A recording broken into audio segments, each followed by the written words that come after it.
주시기 바랍니다. 네, 전 윤대희 이사장님께 질의 드리겠습니다. 예. 다음 페이지 열어주시죠.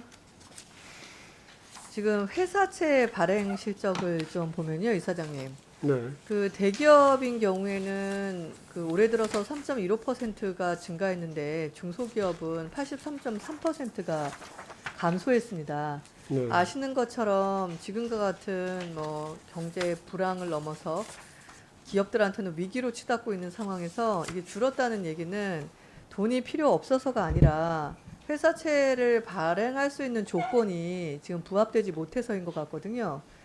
그러면 지금 이 자금을 어딘가에서 구해야 되는데 은행 대출 쪽으로 가보면 사실 큰 폭으로 늘지는 않았습니다. 다음 페이지 보시죠. 이 상황을 누구보다도 알고 계시는 것 같고요. 그래서 그 중견기업을 위한 그 PCBO를 운영을 시작하신 것 같아요. 그래서 운영하고 계신데 지금 보면 1차 추경에 400억을 할당을 하셨고요.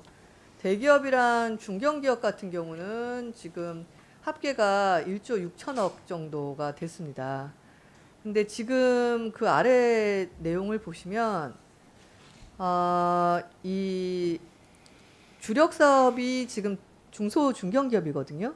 근데 이미 목표 금액 대비 집행률이 90%입니다. 근데 대기업 쪽을 보시면 36.6%예요.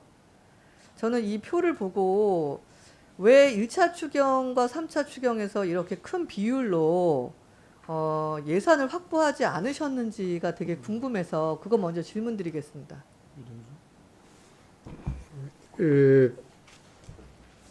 물론 뭐 이제 그 정책 금융기관의 입장에서 뭐 예산을 그 기관의 뜻에 따라서 정해지는 게 아니라 정부하고 협의를 하는 과정에서 정부 쪽에서 판단을 이제 해준 건데. 근데 시장 예측이 예. 좀 틀렸다라는 부분은 이 현황을 보고는 인정이 되시나요?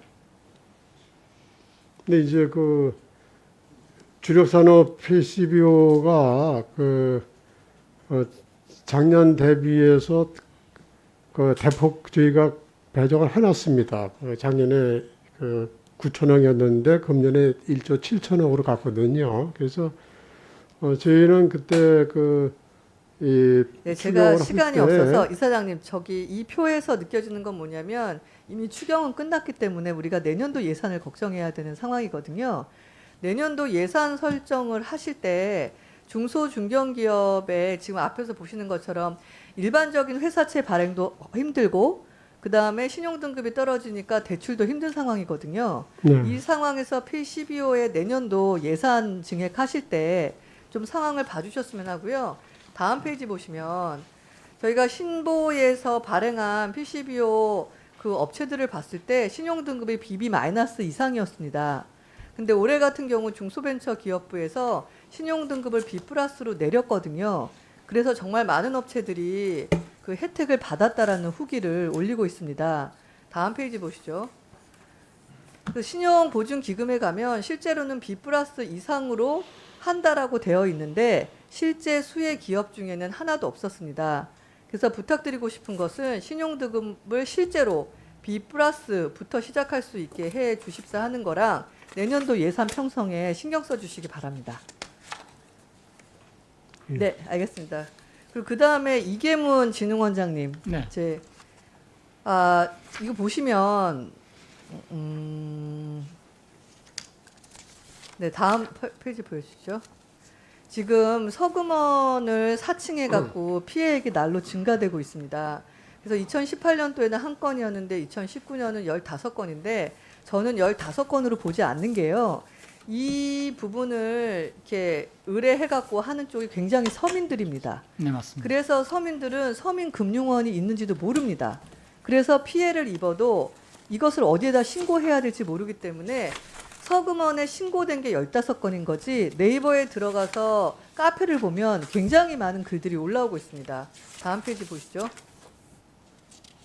지금 네이버에서 서민금융진흥원 햇살론을 검색해 봤습니다. 왼쪽에 있는 그림 중에서 어떤 게 진짜입니까? 원장님?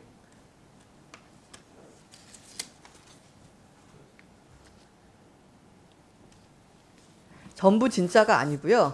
예, 그 다음 페이지 보시죠. 저희 보좌관이 실제로 그 중에 한 군데를 찍어서 연락을 해봤습니다. 해봤더니 재직 기간이 2개월이고 4대 보험 있다고 얘기했더니 바로 가능하다고 개인정보 보내라고 하는 겁니다. 그래서 보통 사람들은 그냥 물어보겠죠. 그냥 보내겠죠. 근데 저희는 여기가 가짜인 걸 알았기 때문에 햇살론이 맞습니까? 서금원이 맞습니까? 라고 재차 확인을 합니다. 그랬더니 거기는 아닌데 다 같은 거라고 얘기를 합니다. 다음 페이지 보시죠. 이미 작년에 그 서금원 내부에서 정책서민 금융 상품과 동일하고 유사한 용어가 너무 난립하고 있고 이 상품으로 오인해서 고금리 대출을 받을 위험이 상존한다고 보고를 드렸습니다. 그래서 실제로 또 직판을 하지 않으시고 저축은행 통해 가지고 법인 모집해서 팔고 계시잖아요. 그러니까 인허가를 받은 그것에 대한 부분을 확실히 관리를 하고 아닌 곳에 대해서는 규제 및 과태료 부과를 하자라고 사실은 작년에 논의를 이미 하셨습니다. 근데 저희 의원실에서 확인해 본 바로는 그 이후에 진행이 안 되고 있고요. 서금원 내부에서도 전담 인원이 없습니다. 그래서 여기도 보시면 서금원은 저축은행 및 상호금융에 근로자 햇살론 보증 사업을 위탁하고 있습니다. 재위탁은 하고 있지 않습니다.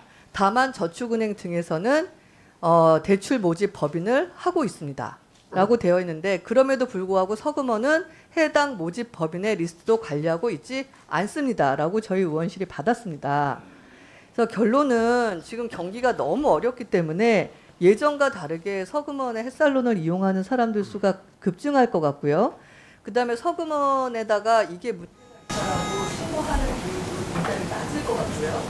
예전이랑은 다르게 개인들이 피해를 가지 않도록 내부 정리를 하시고 관련된 저축은행한테 보증이익을 받는 모든 업체들에 대한 사각지대의 도를 해주셨으면 좋겠습니다. 예, 답변 드려도 될까요?